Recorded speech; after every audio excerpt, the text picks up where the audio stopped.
Hello guys! Hello. This is for Virgo. Virgo, welcome dito sa aking channel, Kapalaran 888. Welcome guys. Alamin natin kung anong messages, vibration, gabay energy para sa inyong lahat. So this is general reading. Para to sa second week of April 2026. Virgo, first card mo dito, this is the Harvest Moon, number 25, number 7, Balance. So, you're waiting for something. Ano man ang hinihintay mo, Virgo, sa linggong ito ay kailangan mo daw ng balanse. Ano yung balanse? Patience. Kailangan mo magpasensya, kailangan mo maghintay. Alright? So, kailangan ng balanse, Virgo. Kailangan ng pagpapasensya. Tingnan natin.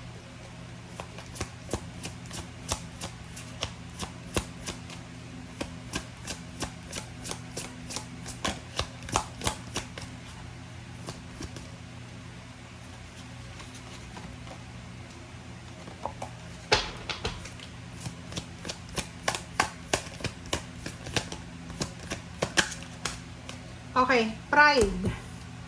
Masyado ka bang mag-pride? Pa-comment sa comment section.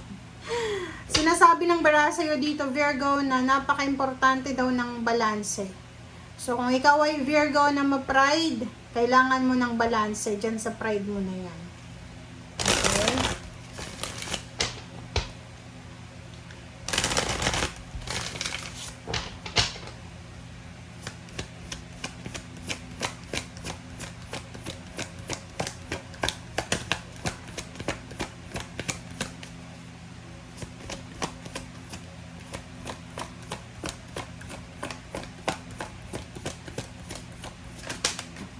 Alright, dalawa. Prosperity begins in the universe. Wow! So, sinasabi ng bara sa'yo na Virgo, the universe is watching you. So, sa linggong ito, nakamasi daw sa'yo yung universe. Okay? The universe is watching you. And there's a prosperity na posibleng darating sa'yo. It's either in forms of relationship. Pwedeng may bagong relationship dito. There's a pregnancy. There's a union of two individuals, may wedding proposal, engagement, there's a love na posibleng nagsisimula. Ayun, may pagbubuntis, pwedeng may pregnancy talaga, pwedeng may uusbong na relationship, posibleng may bagong trabaho ka, pwedeng meron na promotion, salary increase, or whatever man, pwedeng nagsisimula ka ng business mo, may new source of income ka, you're on training, or whatever man na magsisimula ito sa linggong ito. Alright, so let's check. Here we go.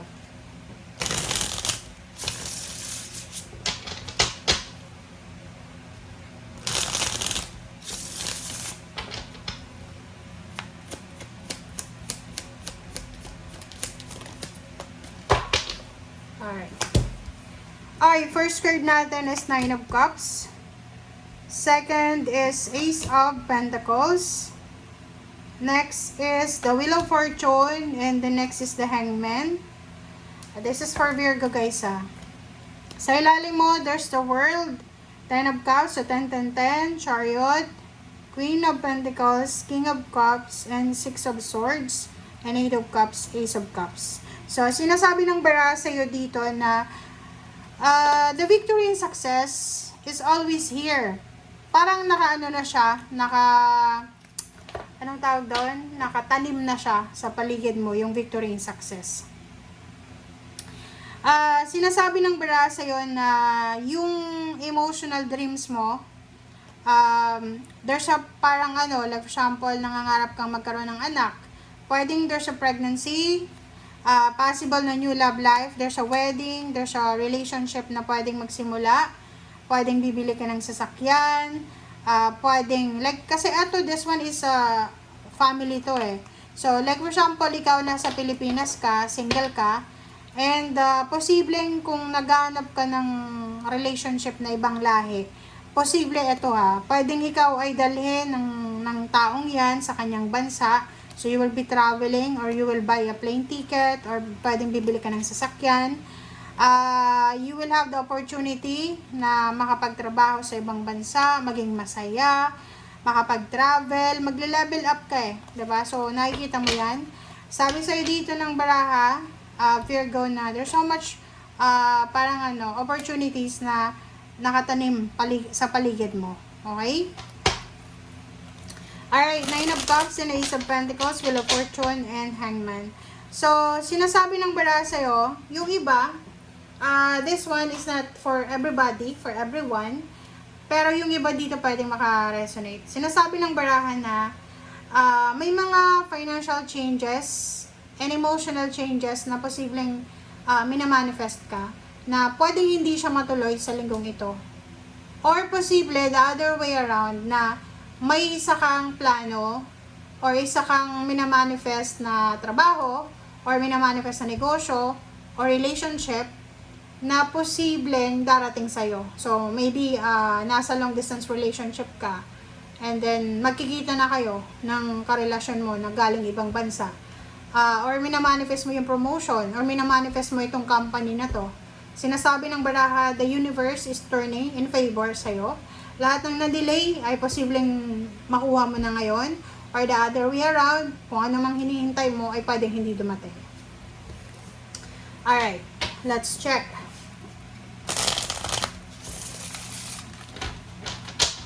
Virgo, what's the Nine of Cups?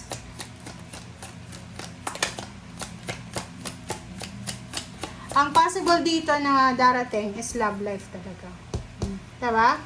Sabi ng baraha sa'yo dito na may ibang Virgo na single pero hindi ka pa masyadong ready para sa love life. Parang hindi ka pa 101% ready.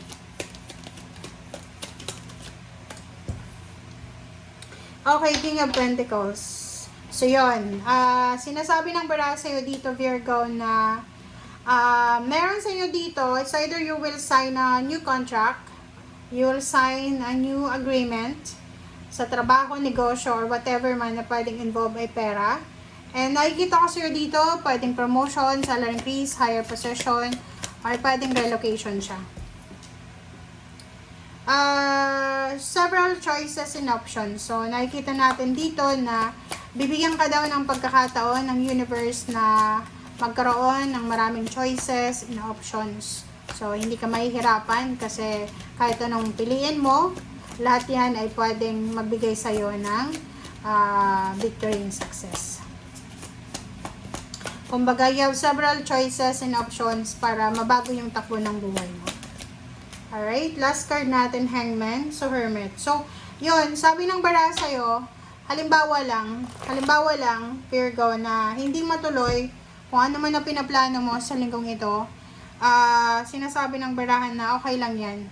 Gamitin mo yung delay na yan, gamitin mo yung entrapment na yan, yung restrictions na yan para makapagpahinga ka, para makapag-relax, and para makapag-spend time sa mga mahal mo sa buhay.